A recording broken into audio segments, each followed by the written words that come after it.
So it has gotten to this level now. At the end of the day, oh yeah, can azolo. Can promote we dibia. Can promote we aje. Sacrilege. Can promote zi. Unhebuna sacrilege can promote zi.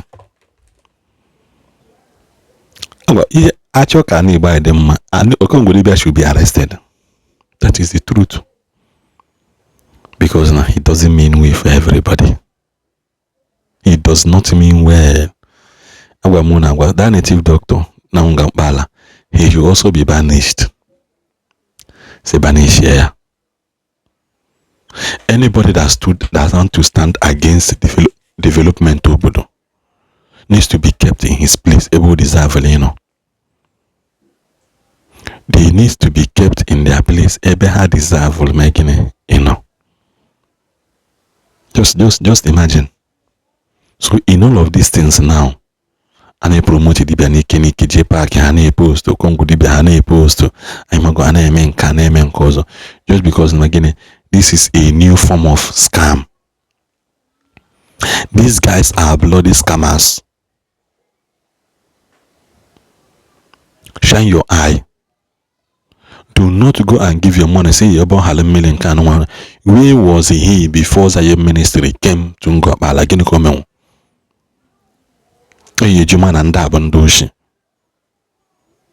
trying to destroy another person just to rise. Manipulating, I say Ndigbo, very dark man, Nachekwa to be Lord or legal. What is this one now? Kidding kobo. Yeah, Ndigbo, the same village, the same state. Nwanne for that matter. To have the end of the Okongwu Dibia Siga Anambra State because it's a interview.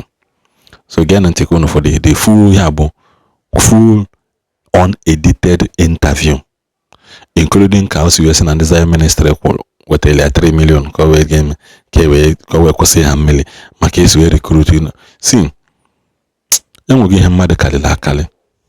All these things beginning. Them speaking Ukwono. Show proof, no be church or show proof, show workings. Dibia name bleaching. No, I may bleaching. Dibia.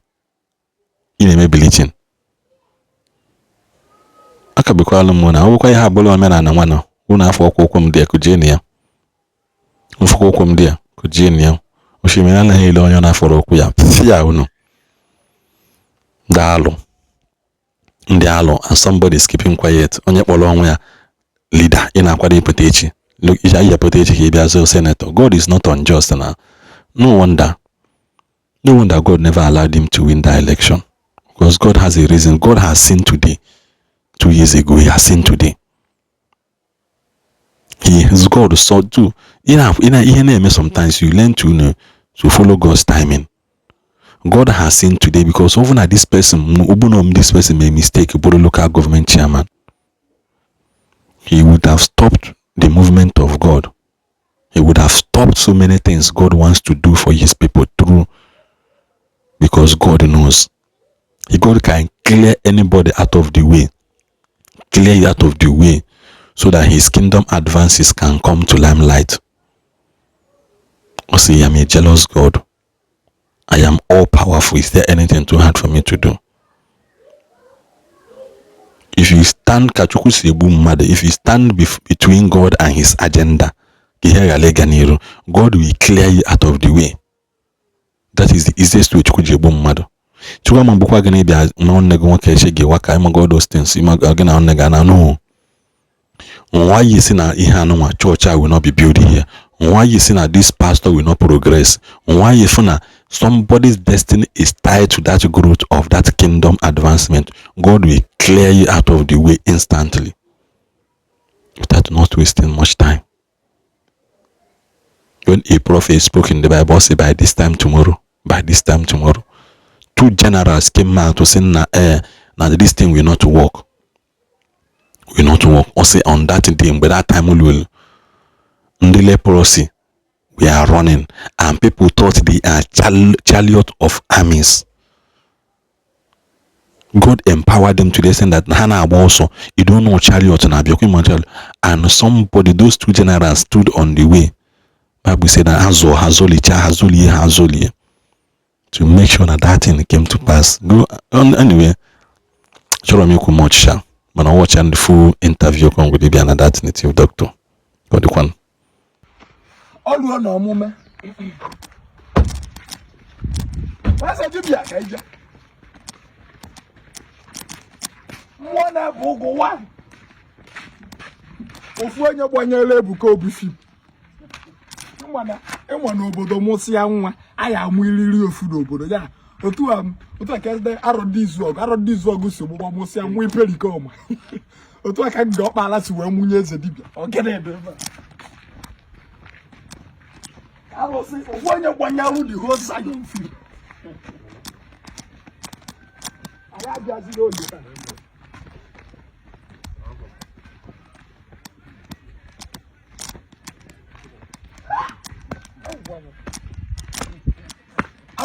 wow. Siji, on what to unqua.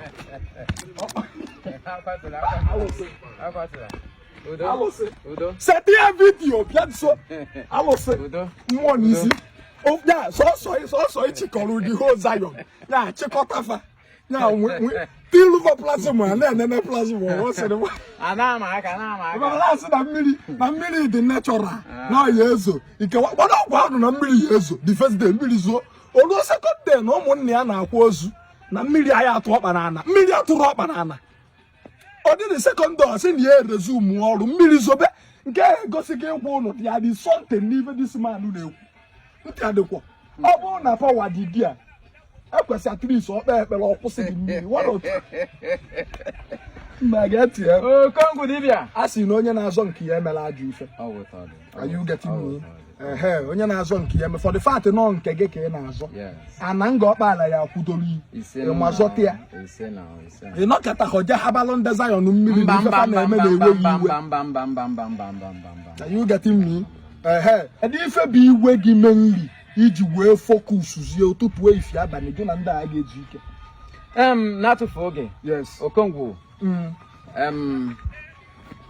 you are welcome. Thank you. Ọmụ awonye a na-akpọ Eze Dibia Ngor-Okpala. Okay. Ebe a na-awa ebe nke ọ. Ebe a bụrụ our family house. Okay. Ebe a bụ ebe a. Yeah. So ebe akwa na ebe my father nyere Nditu. Ebe since 2002 ka my father kpọrọ aha nye ebe a sị ma nọ na ya dị ihe gbasara dibia.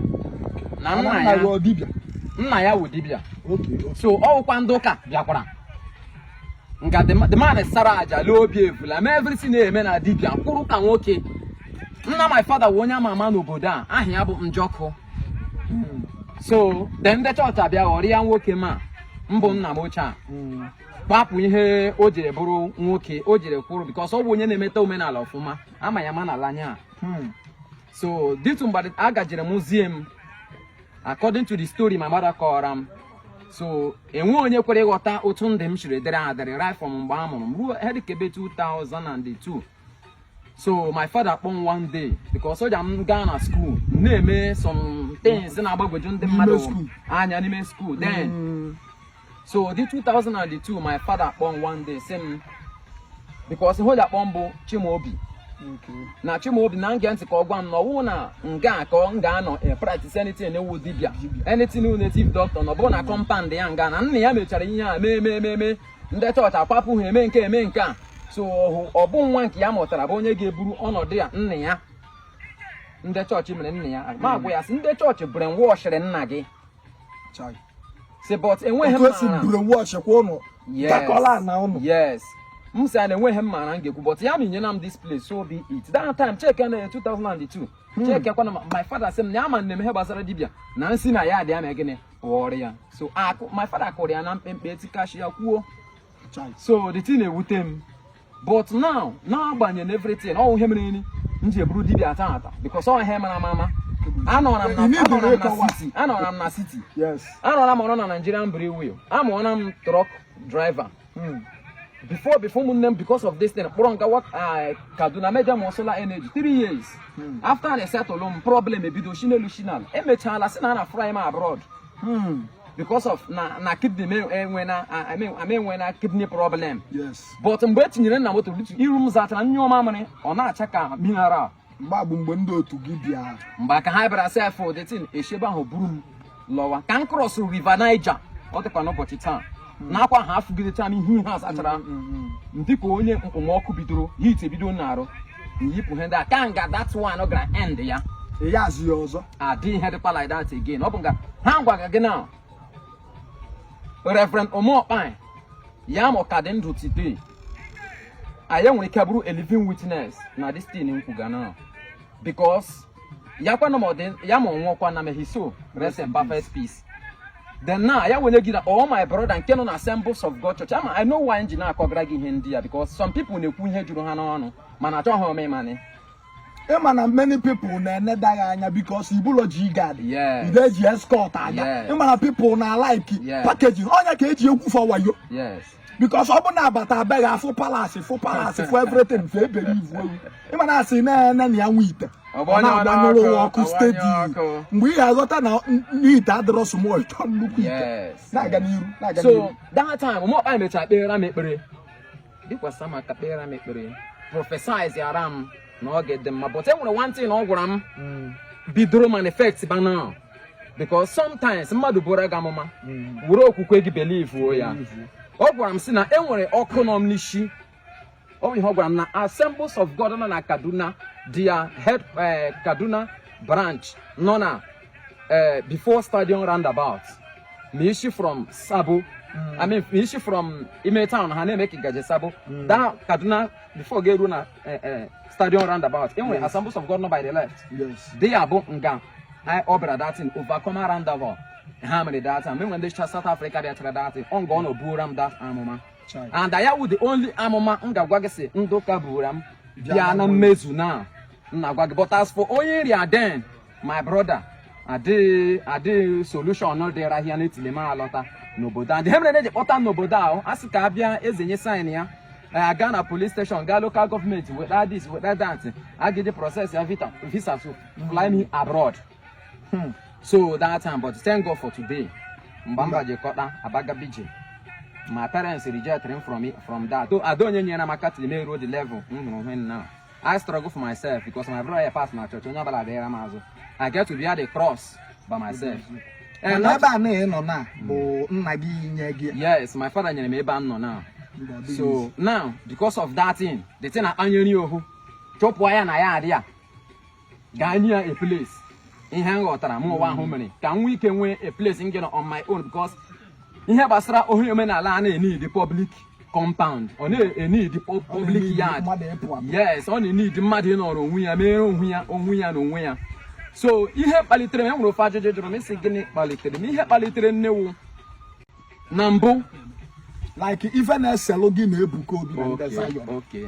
Can even be told the same between Gema. Ebukobi and the Zion, you just send that work yaki and peace. Okay. Yes. So give me bute the Semoku Kamal. You have butere Semoku Okongwu Nambo Ebukobi Bera. Due to Alanya, and we know today Gwandon Jeba anemia before. Okay. So village Mbo or on to one, therefore I got court. Okay. As a chairman of the village, Mbo. The African not here now, the court judgment not here now with me. Then I gra court. Anyana ruhego. Anyana faden 1 naira anyana that time. Anyana 1 naira. Blood of God. So anyana ga court. Court decided I say nda na hego. Man o hapụrụ ha ala ha. They give us the judgment that nana enwe he basara nyenwa basara nde Gwandon then. Yes. Na man wepụrụ nya kana ala. If at all enwere how to remain at that land, they should come and see us, take permission from us. So allegedly, sorry for cutting you short, allegedly, I hear that now instead of not put a hole, not to see through the governor of the state. Okay. Where they are meditating now, case you put on Chanchapu anything. Mba, and we don't make one yama, and I know say, Ebukobi no go lala. Na Ebukobi na Ogola Ebukobi na Osugala na Ngor-Okpala without a phone no settlement nothing so le Okongwu ngwa gị yama And anybody will keep for that funny, both living on camera, even on live. See, yes, now for village, a patranimiana or prove ya. What are the alcohol? We're giving the place. No, I appreciate. Where are we from now? Nothing. So then, Emma, I like the development. We welcome the development, my brother. All the panala. We welcome development. About brainwash, Yani. Are you getting me? I want something choking water. Then send a biko. Nanye happen. Na ebuko big hibia. Settle lo ndenwo boda.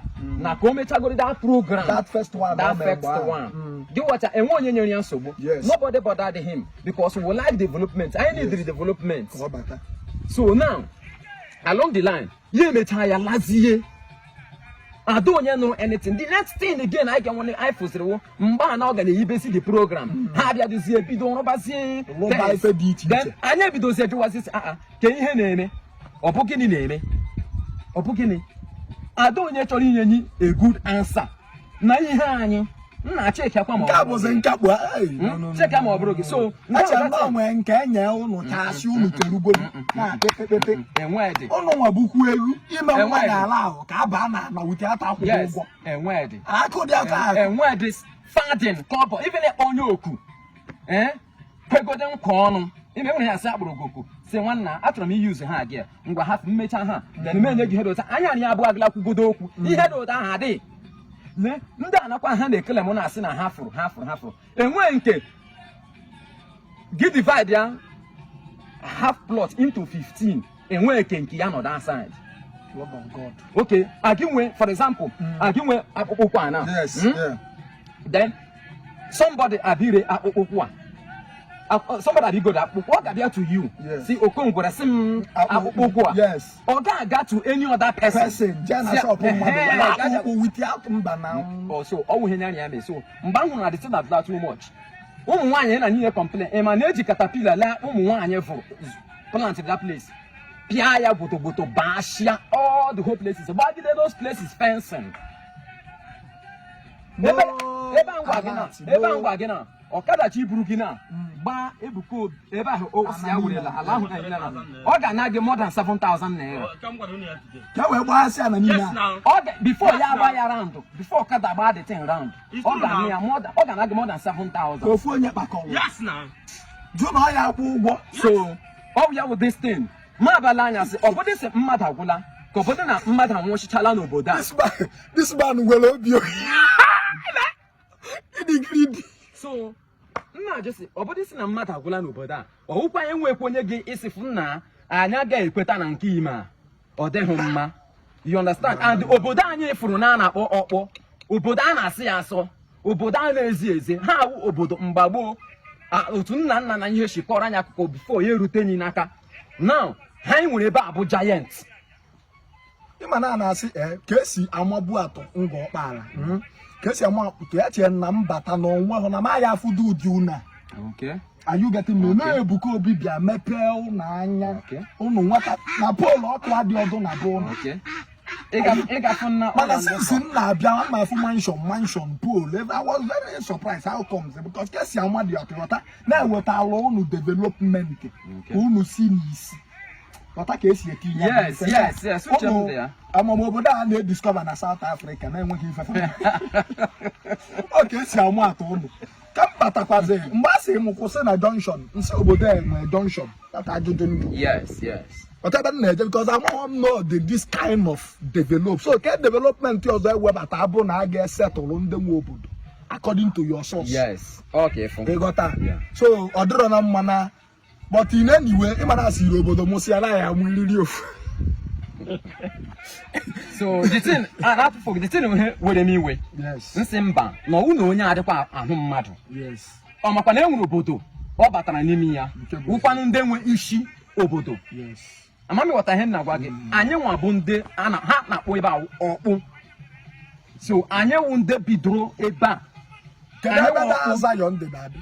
Zion will just front here or they far from here like Yamba had on that program now getting here now every downtown in Ile because it's just here that road yes that road don't know here now all will just like some posts Yamba get back higher ọ dị so enwere ụzọ a ga-agba like this banye ya so ọ dị fa ị ga-anọghị ya na-anụ everything so that thing were m iwe nsị mba si let me test ka anyị nenezie ma na the power ma ị kọdịkwa ebe ahụ so but later ngwa gị ha dị first time mgbe m ji rụọ that challenge ha ga-akpọta ndị ya chụ mmiri ọ bụ ha nwa bụ ndị abịala face to face si m ọ bụrụ ma mkpete ịhapụ mmiri wa ka ha nye m 3 million naira.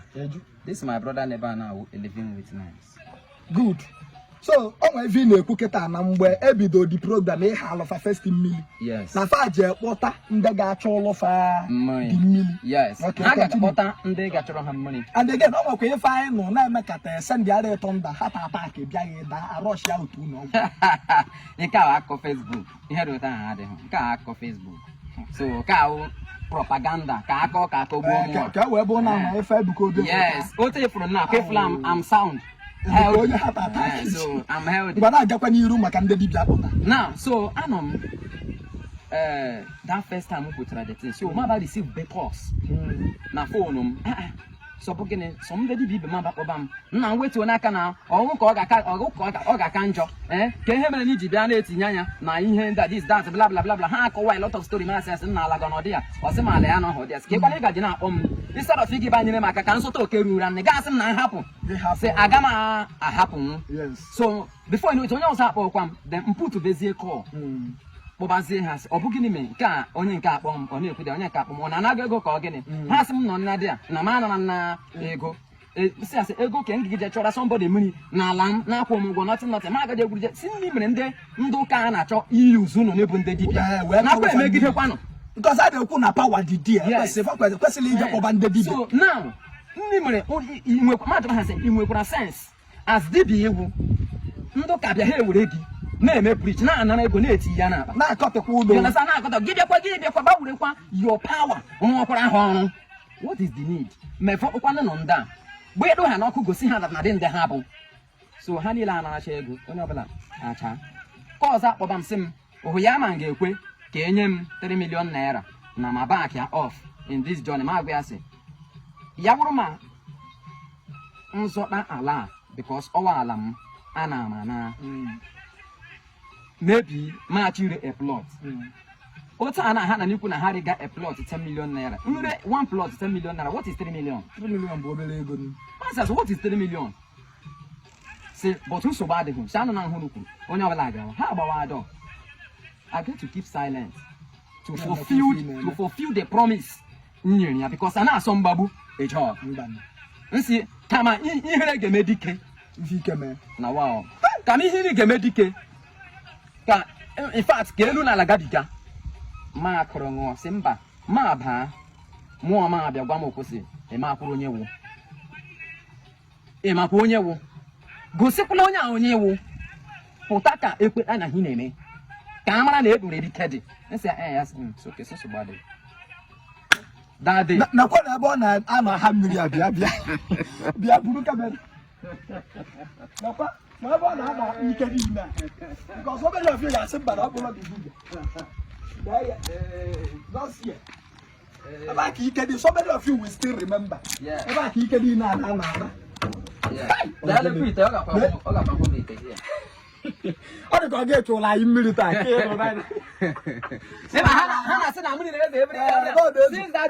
mmiri amakwa ya o mmiri atụbekwa ọkpa na ndị okwu n'otu anyị na-abịa na mmiri ejekọghị izu ị ka na-imagine achụrụ m nwa bụ Okongwu mmiri mana achụzi ụlọ Zion. So nga ahụ akwụghị onye ụgwọ. Yes. So may I take the challenge upon myself and only you. Only me. Then ma batch of that na enye na about 10 people ego mmiri kpọrọ ha gadosa ha n'ime ọhịa because even the neighboring village ekwezikwa ka ndị na-achụrụ ha mmiri bịa nọrọ in their midst because of the neighboring people which are the people anọ na ala ha. So the people anọ na ala ha weta dị akwụkwọ the people anọ na ala ha wụ the neighboring people so ha agaje nọrọzie n'ime dị ala bidozie na-achụzi the mmiri so mmiri Friday ahụ ezochago. You understand? One hand ala.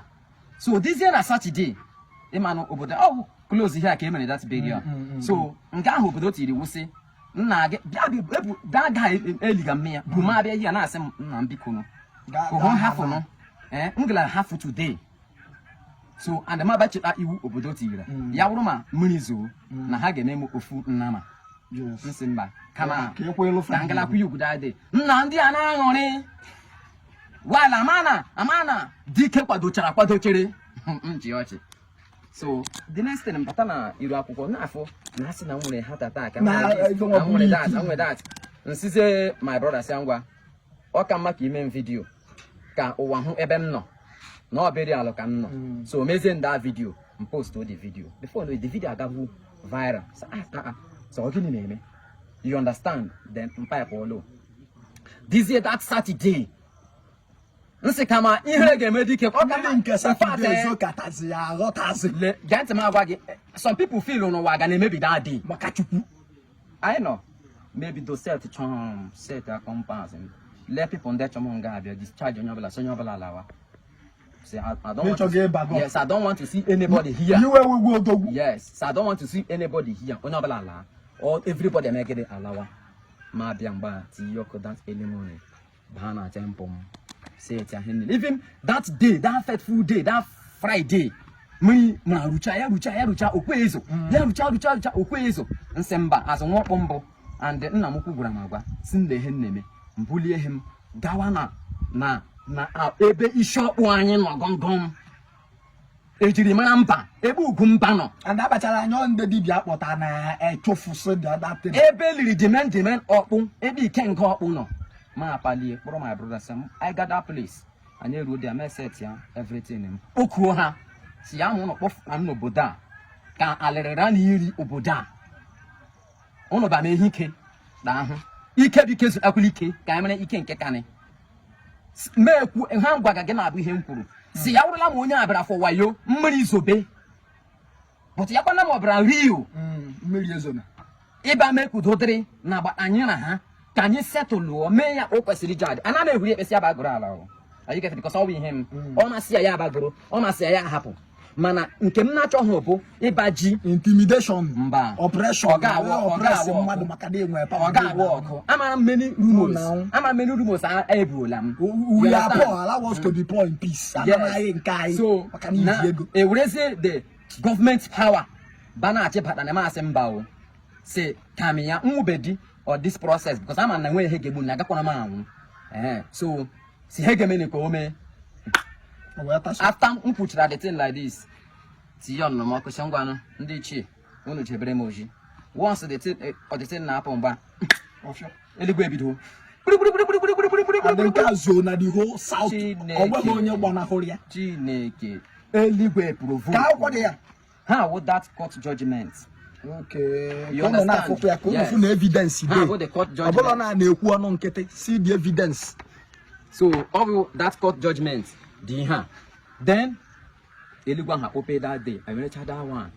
boy so how about huna the hand the much all the strong well here okay me ko ihe here dimpa ana ma atrogas here dimpa me ihe ma ha mani ha ga kpọtalahu other 4 people again from Abia State ima mba all those states me yes all those states me mu agam na ama everything in media amam before you know it those people are there ma lota beria ba nime chembam chiari okwem le yana mama si yes akpotla mana no again ma sin so bade cha bo me wura apam banye no ahia ni no jawo mgbada ba ajo so aba ya je egbe you understand apushe kwanu didi ugo ya aje mbro kwode mma ma ba ni mo ahia muom ha kpọrọ m ga gosi m he we anka mkpaka ọha niile gacha mejie otu nkwasị iji mee ya kpoko ndị iche eche oge akara ka eruola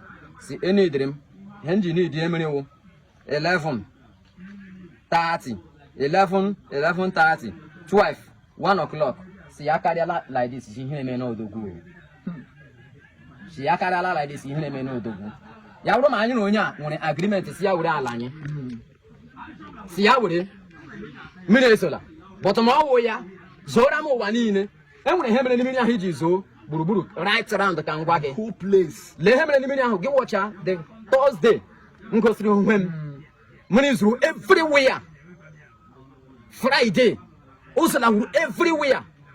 Sunday, Ozala everywhere. I can make what the reason. The reason is this because how game no need me ha bu hemma. Mbi achuwa money now. Maybe do one money within this our territory. Zion ebe on anyala front here. I dey now. Then nchuwa money ko within this place. Nda na aga achu ya. Man do one money from this nda aga achu ya na we ke ha achula we to another place. Mmiri adezo o geba ho ga na ezo. O dize ka ha na eriela. Yes. So achos nka mme ya ko everywhere so that enwe ezikwe ba ga si na ebe aka achula huru dem or enwe because enwe lip hole ebe aka ko ga no si. Yes. Because ha dey otutu so ka maka mmiri ruo everywhere so that enwe ebe ha ga achula hu ya. Mpo imoku imaza then mpo Rivanaja yaza mpo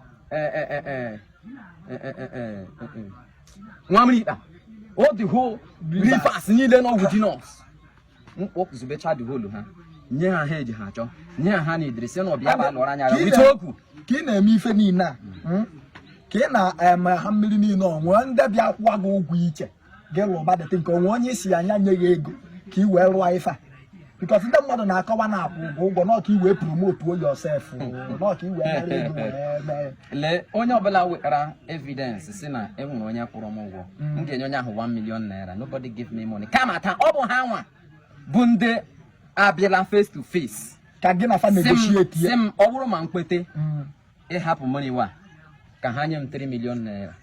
This my brother never now living with nice. Are you getting me? Yes. Masi say I don't want. I need him ya because yama me lose one respect. Yeah. So one lose one respect. Two, oka mga get this mpu oka get this ko kuma obere one. Yes. So all those things I stood my ground and this is my property. Cannot just they will require bazo kwa bribe na me him kwa. Me fair. Give no more na him. Giga me some stop or I give me. Then me come stop or I give because I'm not getting with business. Man I give we log ahead. The gaba so one bribe na him kwa, which means I'm not that bribe. But Lancy and you again, huh? Are you getting me? So Okamaka me aka the whole world man because Hama he made the thing as if I could on your go. Nobody pay us. We like development. We need development. But only na on one. Emma na say na lealo. Aga kula na window. Giga na window there. Baby, open window. Let me no. Since man na Ghana dog yes. So obu he nyana ndi ya na ne imeni. So okwobodo gaba na eziokwu na eva. Yes. Yeah. Obodo. Na nwaro odogbu ka ebe ya me anu bụ na asi no ji fe nwata we ni aka eni. Akaraba ne ya. Oye wetu. Are you getting me? Ọ bụ na ebe nwedebe ikwu n'okwu abụna ebuka obi am not in abụla na ma adịghị in support of ife na-eme ife na-eme agbasahụ m am in support melo gaba but ịna mmadụ ifie n'ike ama ekweta hụ bịa ka gị na family peace ama ọ bụ na onwe ndị a ga-esetụlwa ịghọta eme udo achịa nyanwa sef dị ready ede na-achụrụ ihe mmiri free na wa chikwana ya ichi ime program ọ ya achụrụ mmiri free na-agbanyeghị na achọghị ka mụta ọkwụ gbakabere ọfụma ọ ya achụrụ gị mgbe ha na-eme ya mee ofutu. Yes, of course. Asị na ya setụrụ ọ ga-ahụ mmiri otu aka ụbọchị ga-adịrị ya. Ọ bụrụ na ụlọ setụrụ ụbọchị ga-adịrị ya. Ọkwakwa setụrụ nye no anị ya ife eji hapụrụ ya. Gịnị ya ihe dị ya na-eme program ma na udu mmiri ma na ọkọchị ya ebido na airport chụgidere gị mmiri iwe bata. Ozugbo na are you getting me? So bịa ka unu settle we didn't come for war not for settlement. Because yeti nwata ife si anya ebe na nke mbụ ekene m efe ime ghọta ọ dịrị izi at least obodo ya emekwa recognize kwa n'ibu hero. Yes. Hero ahụ epu n'isi otu a ka esi ama hero onye bụ odogwu onye na-aja azọta ife obodo because ọ bụrụ ọsọ anị ya dị ebe afọ ndị a na-afa dị ebe ahụ ka nkụ na ọ bụrụ ọsọ ya ịghọta ọ ife aka and ha mere ya to the extent ndị mmadụ ga na-atụzi ụjọ ọgụ ka ngwa gị nke bụ eziokwu ha mere ya to the extent ndị mmadụ na-atụzi ụjọ. Yes, could you imagine that one of our brother now nọ na mortuary